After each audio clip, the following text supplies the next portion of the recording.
Veamos el tratamiento de la hipertensión arterial. Para el manejo de la hipertensión arterial tenemos que tener en cuenta dos cosas: el cambio de los estilos de vida y el manejo farmacológico. Lo primero que vamos a hacer es cambio de estilo de vida. Lo más efectivo va a ser disminuir el peso. Se ha demostrado que por cada 10 kilogramos de peso que disminuye el paciente va a disminuir de 5 a 20 milímetros de mercurio. Las revisiones sistemáticas te mencionan que por cada kilogramo de peso que disminuye el paciente va a disminuir cerca o aproximadamente 1 milímetro de mercurio su presión arterial.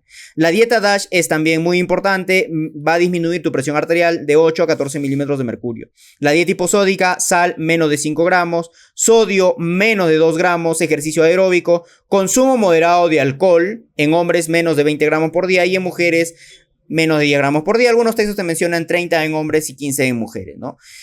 Vamos a ver el grado 1. En el grado 1 lo que vamos a ver si el paciente tiene alto riesgo, bajo riesgo, moderado riesgo. Si el paciente tiene alto riesgo, tiene enfermedad cerebrovascular, enfermedad renal crónica, diabetes mellitus o daño orgánico, se va a manejar como un grado 2, es decir, a este paciente le vamos a dar tratamiento farmacológico, además de los cambios de estilos de vida.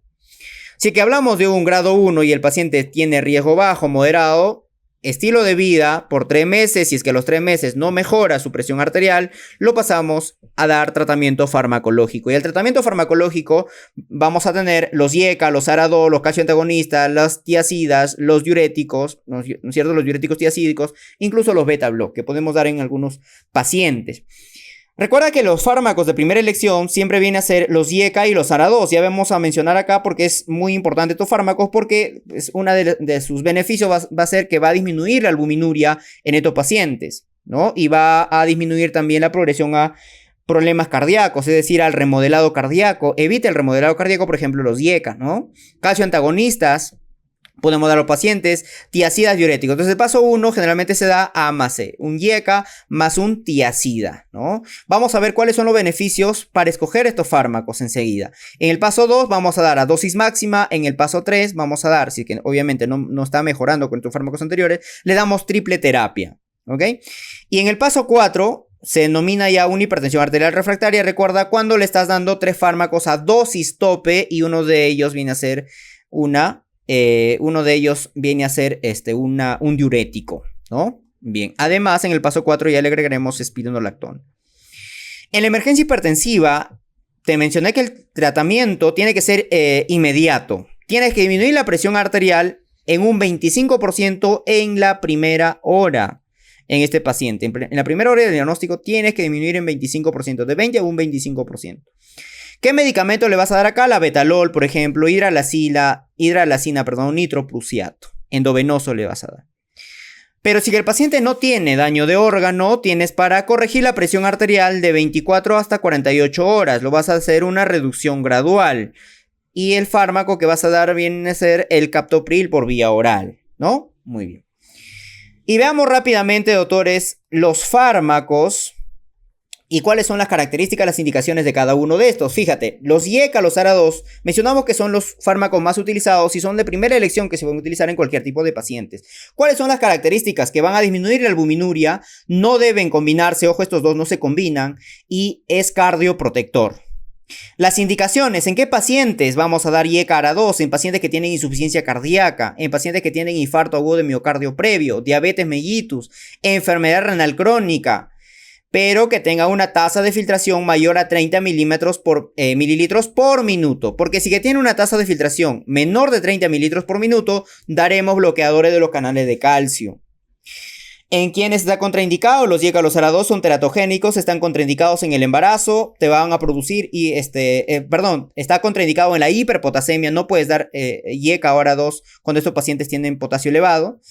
En la estenosis renal bilateral también está contraindicado. ¿Cuáles son sus reacciones adversas? Del que debe recordar es de los IECA. La tos seca es lo más frecuente de los IECA y el angioedema es la reacción adversa más grave. Los ARA-2 te pueden producir una hipotensión ortostática.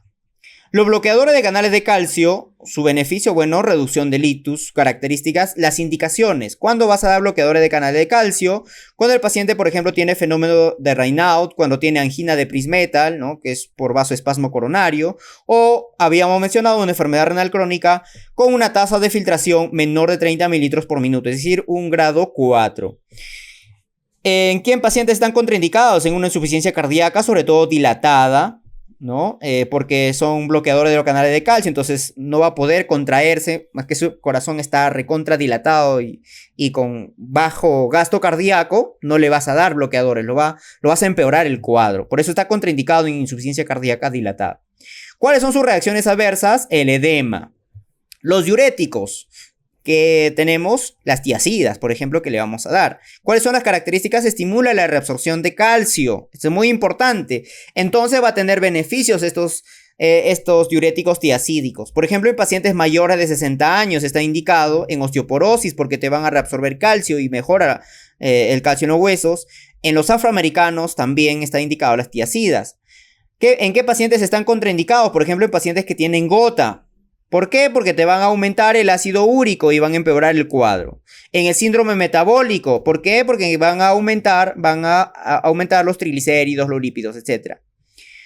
En la dislipidemia, obviamente, también está contraindicado. Entonces, veamos las reacciones adversas. Habíamos mencionado aumento del ácido úrico, aumento de la glucosa, aumento de la lipidemia y disminuye, como es un diurético, disminuye el potasio, disminuye el sodio.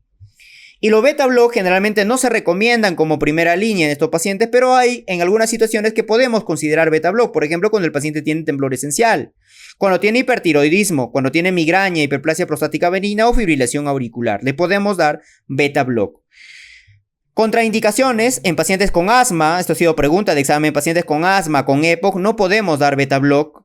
En los bloqueos auriculoventriculares tampoco y en bradicardia tampoco. Las reacciones adversas, hipoglicemia. Bien, eso vendría a ser el priming de hipertensión arterial.